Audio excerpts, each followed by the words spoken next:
Hey folks, Alan Saunders, Brendan Howe here for Steelers Now. Just wrapped up the third and last practice of OTAs for the first week here at UPMC Rooney Sports Complex for the Pittsburgh Steelers.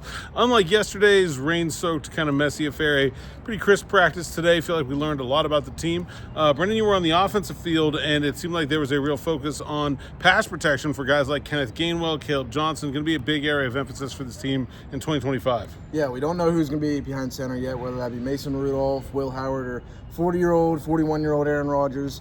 You got to keep them upright, and that's a big focus. We know Caleb Johnson can run. We've seen Kenneth Gainwell with that spin against us when he was with Philly last year, how they can carry the ball. But a big point of emphasis for them, and Caleb Johnson said it, Kenneth Gainwell kind of talked about it there, was they want to keep the quarterback upright. So that was big to see today. They were doing different drills, whether that be from their knees, lunging at a punching bag looking thing, or hitting a weighted ball, things like that.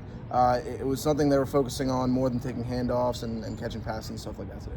Yeah, I think that's what made Jalen Warren such a unique rookie when he first came in the league as an undrafted guy. You saw it right away, the pass protection ability. I think that's what got him that chance. I think that'll be interesting to see how Caleb Johnson develops, because Iowa famously doesn't really pass a lot. You know, not really the thing they're known for. So I think his progress in that area will be really key for how much he's able to do as a rookie this year.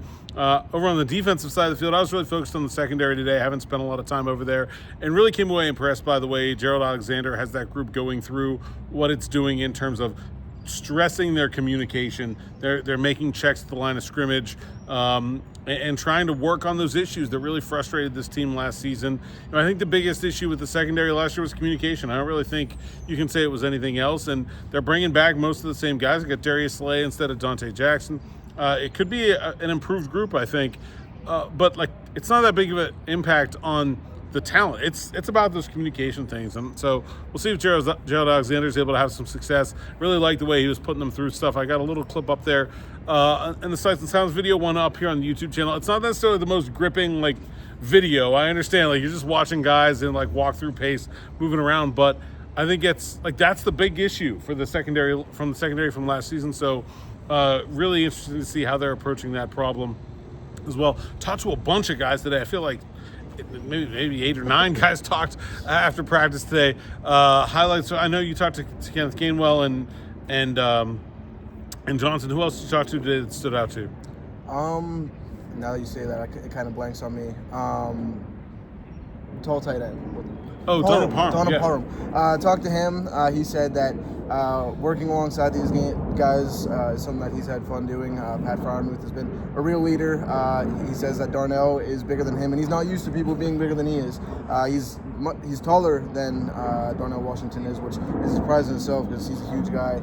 But I'm interested to see how they'll kind of work him in the offense, and they kind of joked. He joked that there were 15, 16 tight ends on the field at a time when they played him last season. So it'll be interesting to see how they work him in, and I think that he could add a bit of dimension in the passing game too. Yeah, he's that sort of pure pass catcher that I'm not sure they really had last year. I think that's definitely a role for him going forward. I was able to talk to Zach Frazier. Always good to catch up with him. And I think one of the interesting parts about what he had to say was, you know, all of the guys on that line were on the team last year at this time, but none of them really, except for Isaac Seumalo, knew what they were going to be doing last season. You know, very unsettled.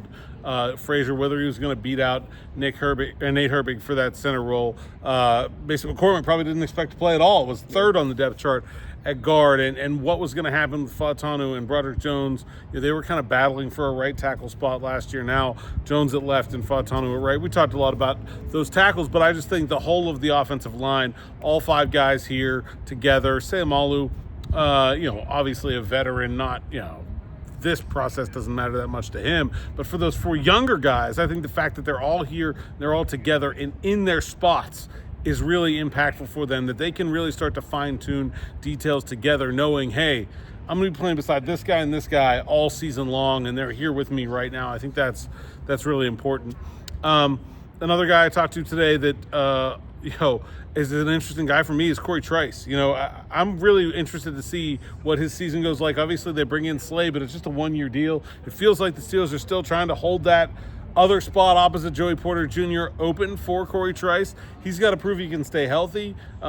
He told me he's worn out the tape on those games that he had at the end of the year. He said he's watched them dozens of times and trying to break down every little bit of that performance, but he said he feels like experience is the best teacher, and that's the thing he's been lacking. He hasn't been able to get on the field, so I'm excited to see what he can do this year and where he's going to fit into that rotation at corner. We've seen Brandon Eccles. I was expecting him to mostly be used in the slot. I think he's been more outside than slot so far, so an interesting dynamic there. Where does Corey Trice fit in? How much are they going to be able to use him 2025? I think that's going to be a really interesting question to find out as we move forward here. Throwing Trice out there against Jamar Chase and T. Higgins wasn't the easiest kind of test there for him late last season. That's definitely experience as a teacher. That's for sure. Yeah. Anything else before we wrap up here from the first week? Talk to Darius Slay, just one question real quick. Asked him if there was any similarities between Pittsburgh and Philadelphia. Not quite what fans want to hear. You probably want to hear that the culture is the same, things like that. He mentioned this behind us, the weather, it being gloomy, it being rainy. He said he's from the South, he hates the rain. So not the type of weather he was hoping for this week. There you go. I don't know why he signed in Pittsburgh. He was hoping for good weather. Sorry, Slay, that's not what we have to offer here. That's it for today and for the first week of Steelers OTAs. We'll be back with more next week, Tuesday, Wednesday, and Thursday. Make sure you like, subscribe, hit that bell for notifications here on the YouTube channel so you don't miss a thing. We got practice reports, we got Sights and Sounds, Morning Rush, Afternoon Drive. Afternoon Drive is coming up with 6, me and Smitty. Until then, for Brendan Howe, I'm Alan Saunders. Thanks for listening, thanks for watching, and we'll see you next time.